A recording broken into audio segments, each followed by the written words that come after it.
Good morning, Ben. How are you, Sally? Very well, thank you. This morning we're starting chapter 9. Good God, we're getting there, eh? We are getting there. So this is the innovation context. This chapter we're covering off the innovation debate in Australia, which includes the 7 megatrends, which are quite exciting to talk about. Australia's response to those megatrends, and also Australia in the Asian context, and Northern Australia. So it's quite a bit to cover there. Mm-hmm. One of the leading quotes you've got into this chapter, Ben, is someone has to invest in creating the movies of the future. Eric Fellner. I quite like that. It is. It's a thought-provoking. It's a thought-provoking statement, actually, and it's always occurred to me in the context of my work generally.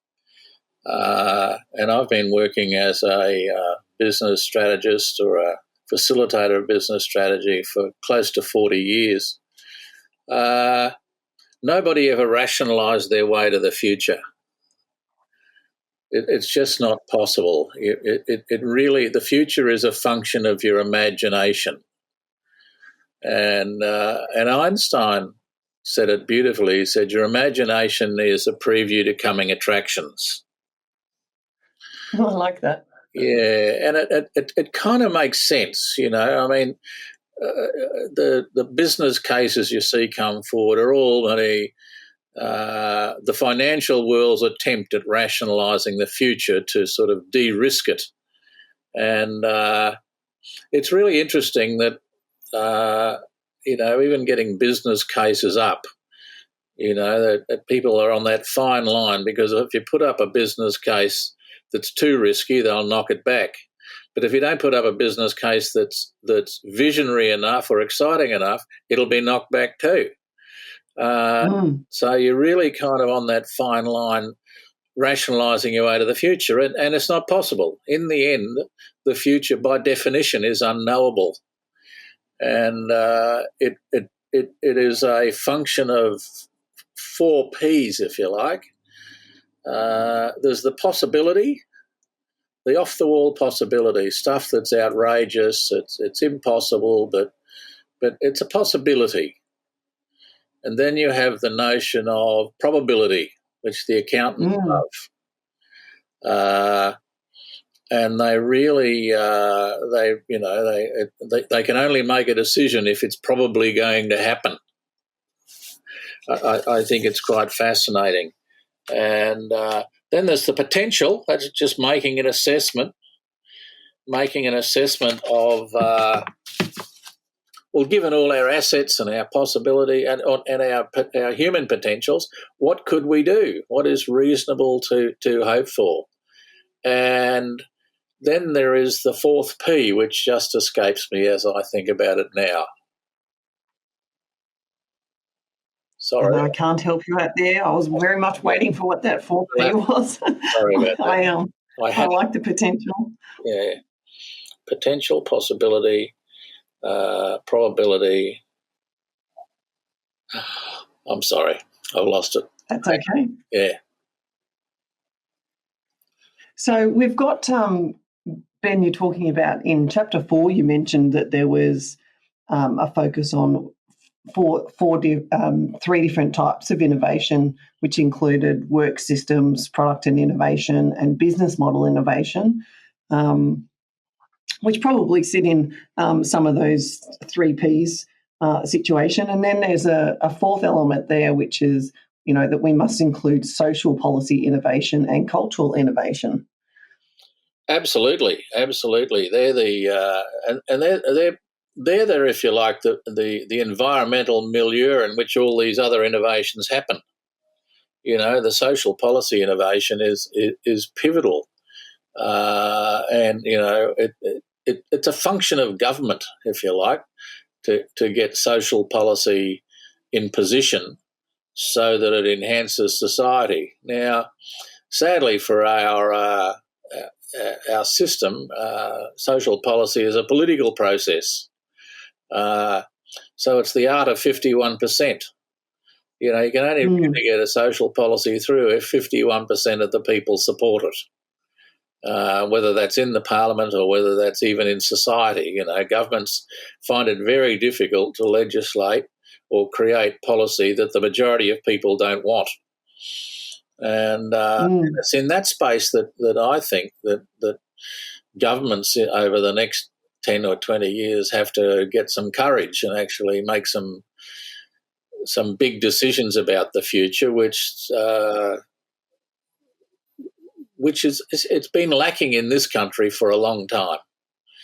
You know, yeah, because it's sort of self-perpetuating, isn't it? Because that means we're just sitting in that probable space at all times, and we're not looking to what's possible and where's our, developing our full potential as a country.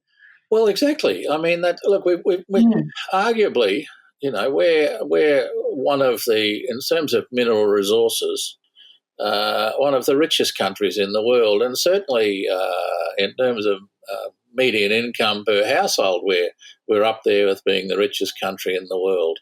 But we kind of have this either lackadaisical, she'll be right, mate, type attitude that pervades our conversation almost. You know, the Prime Minister's talking about, and I've probably mentioned this before, but it bears thinking about. You know, John Howard, you know, did a great job as Prime Minister, but he said, you know, Australians are entitled to feel relaxed and comfortable. We'd be one of the few countries in the world that have that entitlement, I suspect. You know, Tony Abbott's nicely said, you know, living here is like winning the lottery. We all should be really excited, and we should. There's no question about it.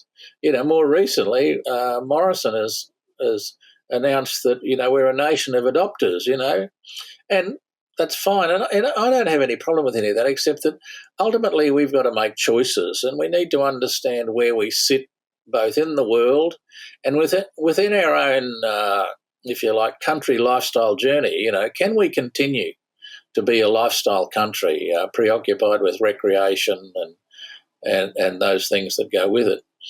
Or are we going to be take a position in the world as the leader of something other than lifestyle? You know, I think there are choices we can make. One of these megatrends too. Right. Yeah. I mean, and like even since I wrote that, if you think about in the last 12 months, you know, the megatrends that Ciro enunciated, we're really quite prescient, if you like, and that was done some years ago. But I mean, you know, the whole issue about climate change and the supply of resources, natural, in the world, I mean, that's a big issue that we need to be paying attention to, you know, and extinction and the environmental issues. The economy is shifting from west to east. Now, 12 months ago, we were not talking about China as an economic threat. It wasn't even on the agenda, but the COVID has kind of brought things to light that makes us a little more vulnerable than we knew about. We were always vulnerable, but now it's very visible about our vulnerability. And just as a natural, you know, you can almost picture the graph, you know, the issue of Western civilization, for a whole host of reasons, is in decline.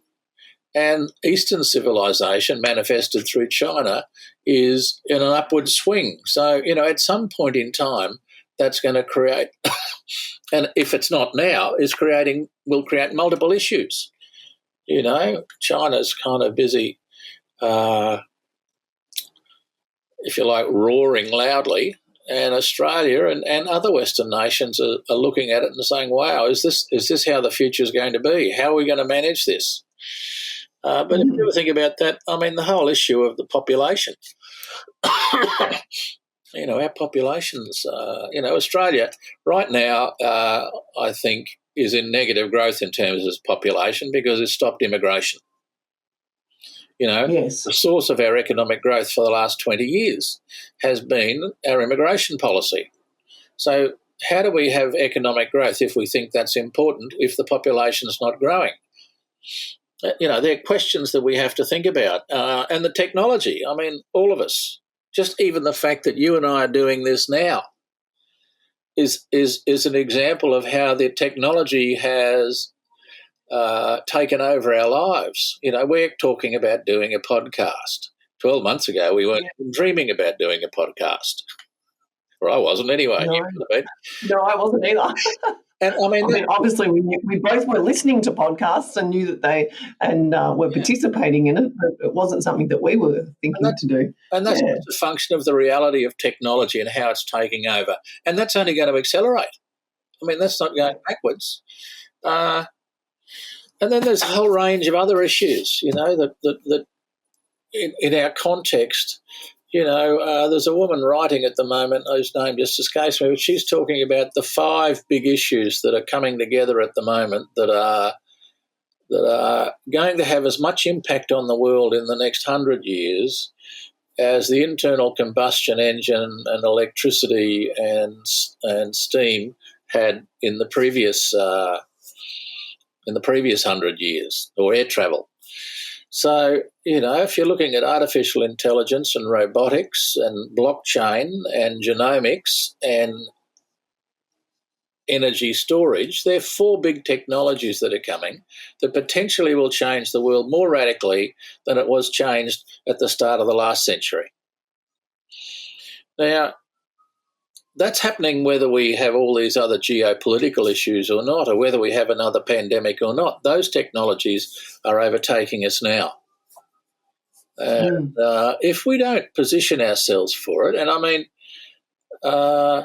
think we are, at some level. It's not that nothing's happening, but Australia certainly doesn't seem to be leading the world at anything. We don't seem to have taken a position.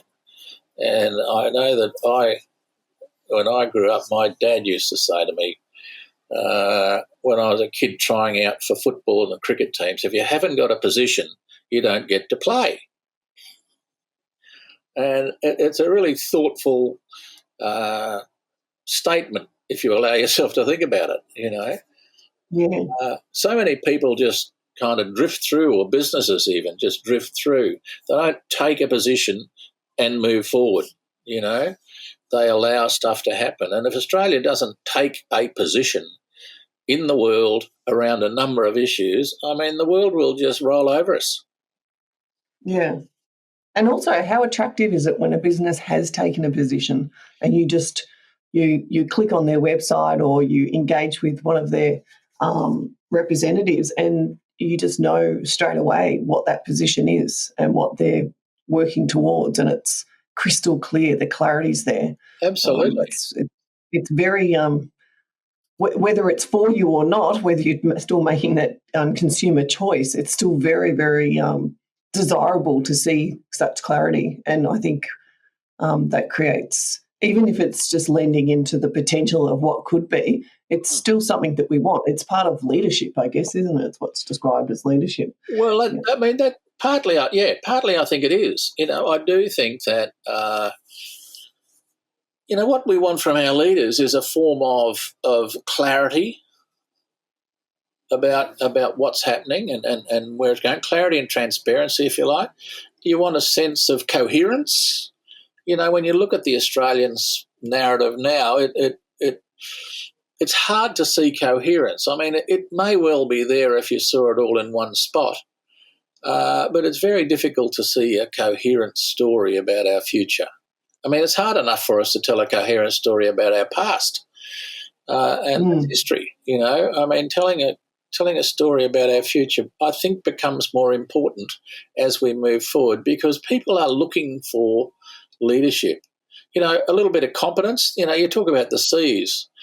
You've got clarity, coherence, competence. You might even add some commitment. Governments talk about things sometimes, but I often say to people in strategy, if all you've got is words, it's not a strategy. It has to be backed up by resources, whether it's money or whether it's commitment of people or whether it's time. There is no strategy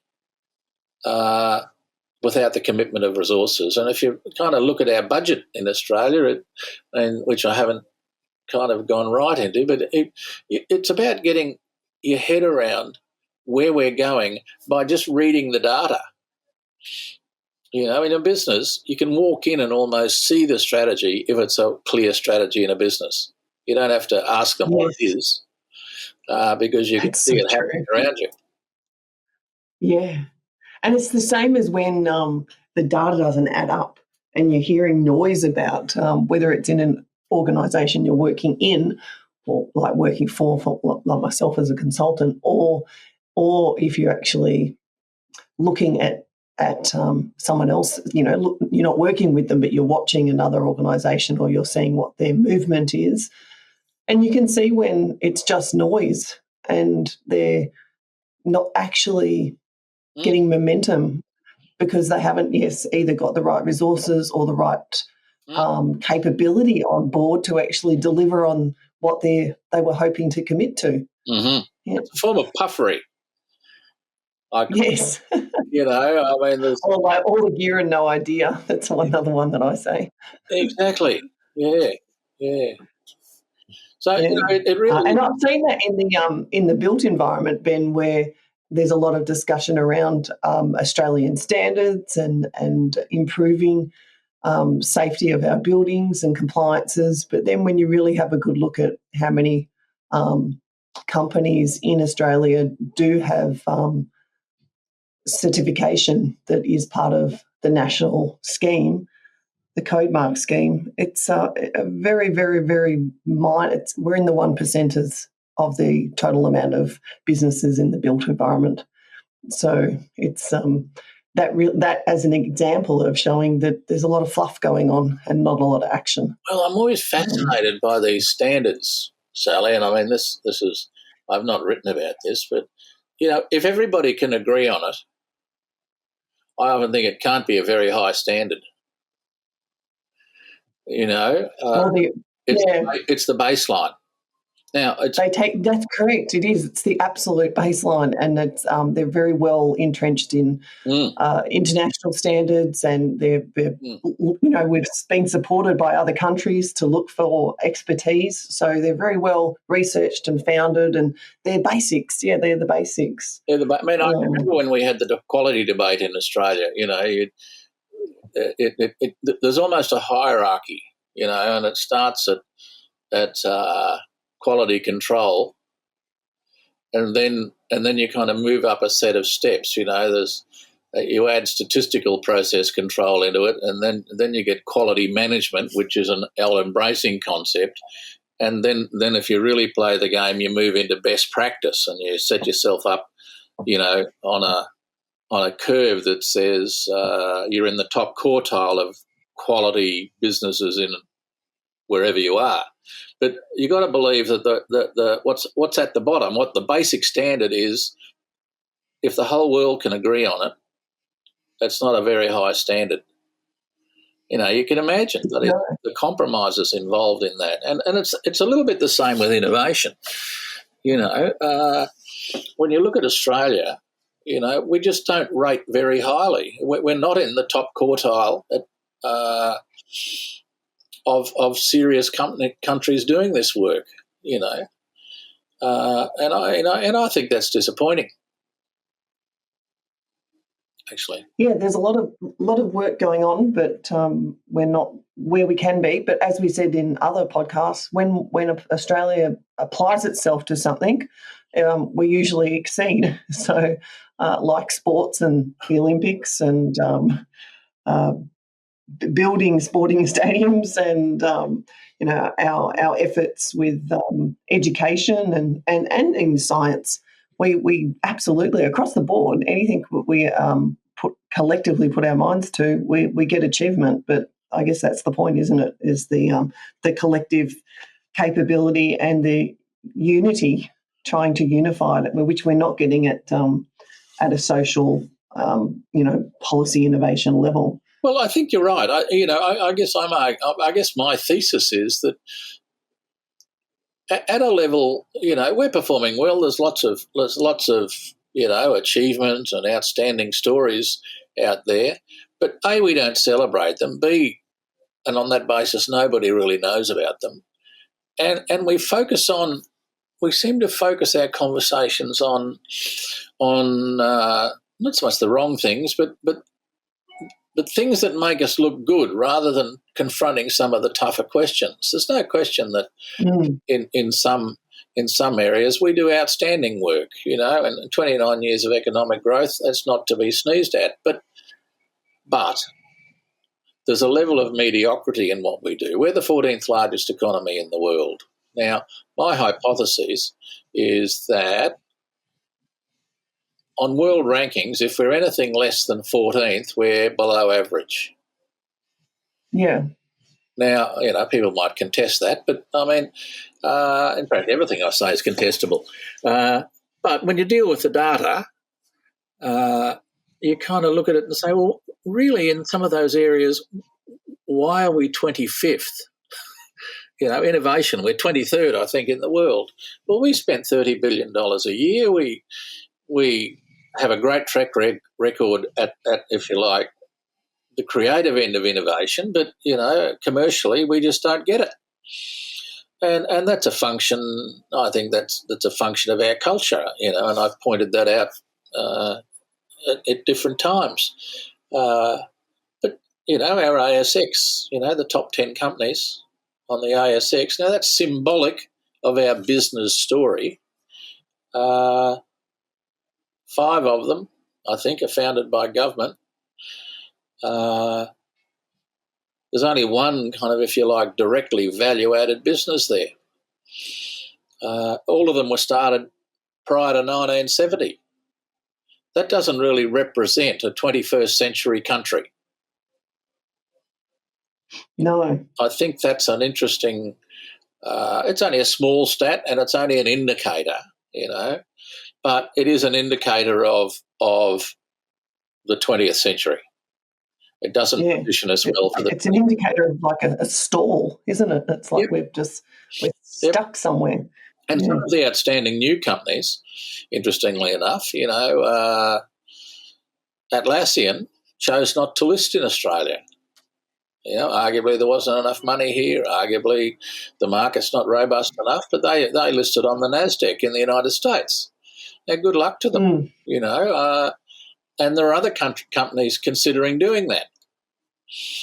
So you kind of say, well, what's wrong with the Australian market that people don't want to list on our stock exchange? And there's all sorts of reasons, but maybe if we claim that we're a financial hub in the world, and there is talk about that, with fintech and our robust banking system, why don't we think about why a company out like Atlassian would list on NASDAQ?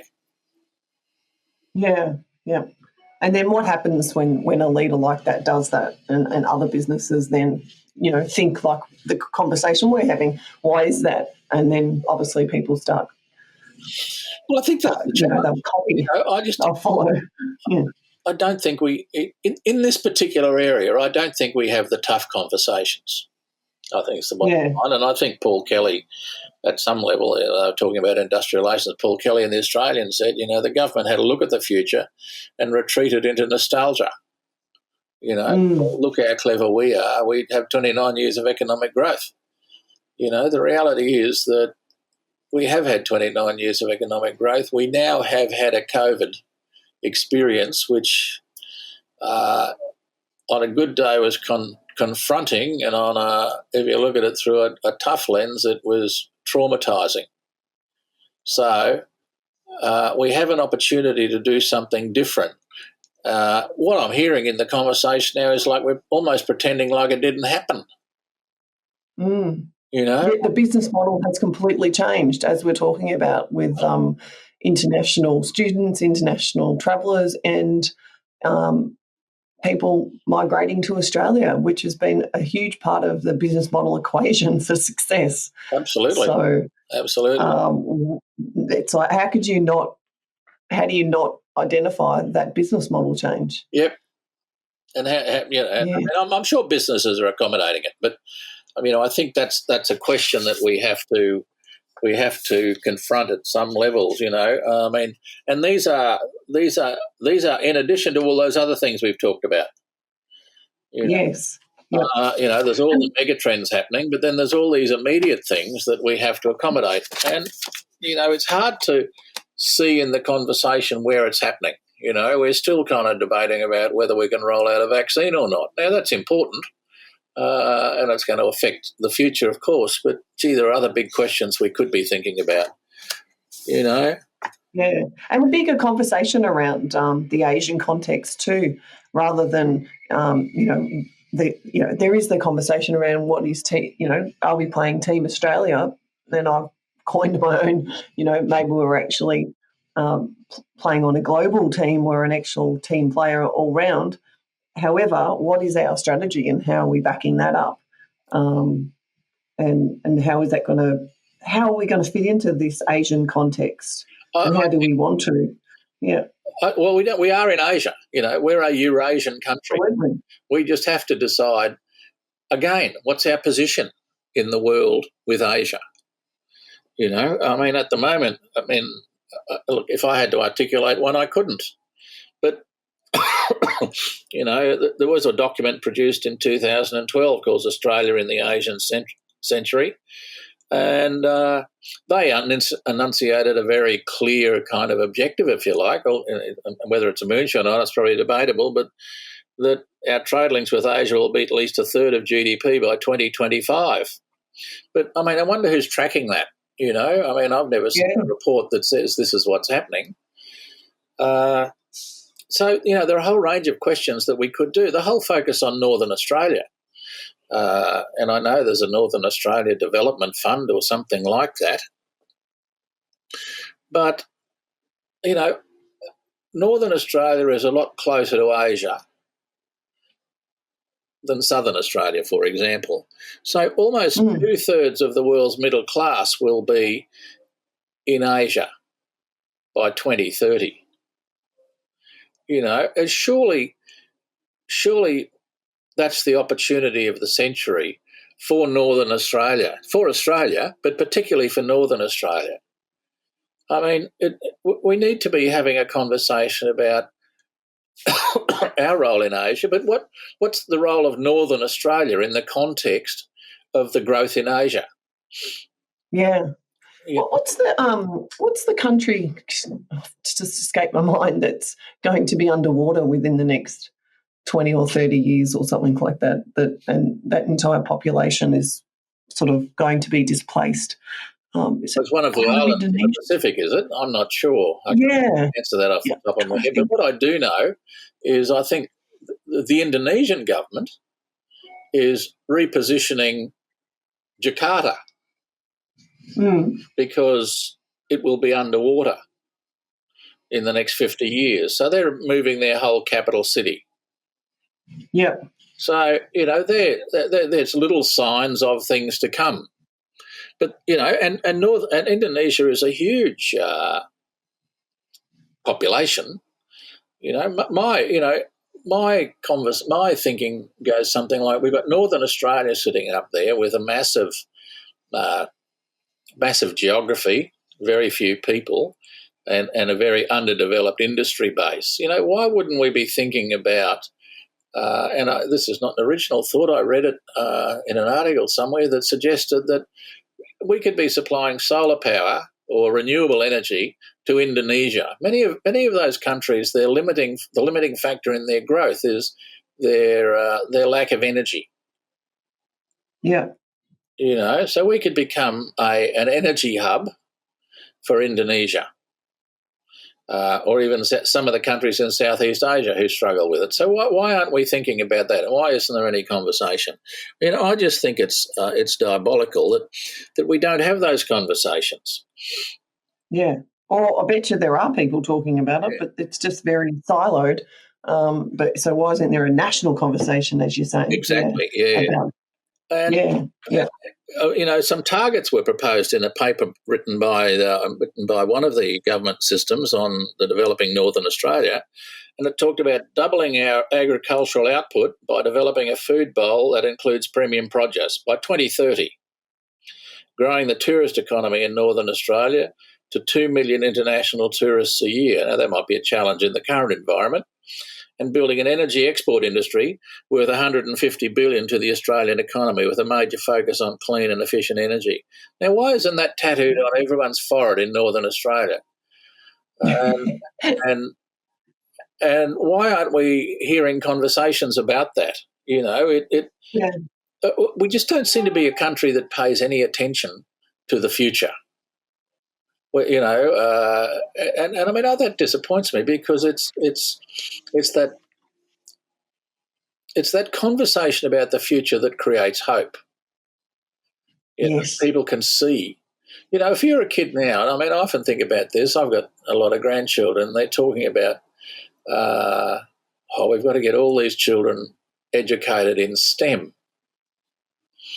And I'm thinking, well, that's really good, but where are they going to work? What jobs are there for STEM graduates at the moment? You know, given that we don't have a manufacturing industry, our IT industry, much of our competence is offshore. Much of our major competence has been outsourced to major international companies. So where's a STEM graduate going to work? So why would you tell a kid to do anything to do with STEM?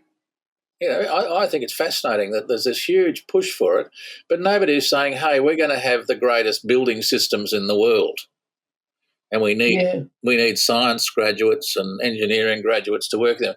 We're going to have the greatest renewable energy system in the world, and we're going to need science and engineering. We're going to lead the world and become an information hub for Asia, and we're going to need all our STEM. And kids will get excited about that. At the moment, most of the kids in Australia that I know would be more interested in having a career in professional sport. Yes, absolutely. I actually was out on the weekend at a 60th birthday party, and I was chatting with some people that were saying that their 16-year-old son had said to them, I'm not really sure whether I'm going to bother with university, and both parents have got PhDs, so they're quite academic. And his son said, not sure if I'm going to bother, because what job's going to come of it? Exactly. He said, how many people can he see working in hospitality that have got university qualifications in Australia? And what's the point? I might as well go out and start learning about business straight away and skip the academic piece.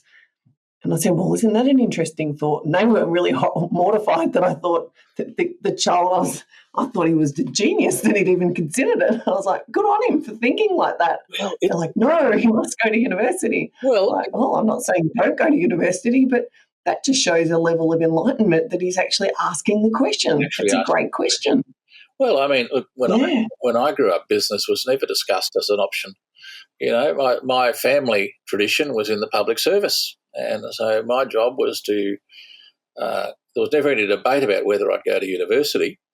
You just went to university, assuming you did the work, and you'd do law, and then you go into the public service, because that was what my father did. You know, It was a huge decision in my young adult life to leave the law and wander off into what was no person's land then, or no man's land, and I only discovered business by accident, really. So, it really is. You're in a bit of a pioneering era in Australia there, though. So I think so. Yeah, there was most of the jobs I really were. My first window of my second, if you like, window of opportunity. I was the first person ever appointed to a job like that. There'd never been a job like that. So I was appointed as a staff development person, the first one ever in the department I was in. Then I was appointed into a career development position. I was the first one into that. No one had ever done that before. And then I moved into an organisation development position, and they'd never had people who did that before. And then we started to develop management systems and management information systems, and nobody had ever done that before either. So pretty well every job I was in, I was pretty well the first. Well, I was the first into roles like that, and it wasn't just me. There was a kind of generation of people coming through, a small group of people, but I probably knew them all in Brisbane who were doing it. It wasn't as if it wasn't like there was 1,000 of them. In fact, I convened an event once for a grouping of people in training in Queensland, and I just sent out a general note to the world and the universe and said, "We're having a meeting, come along." And I think 35 came to the first meeting, and that was it was a little pioneering adventure that trying to work out, well, how do we get this stuff organised and what can we learn from each other? Yeah.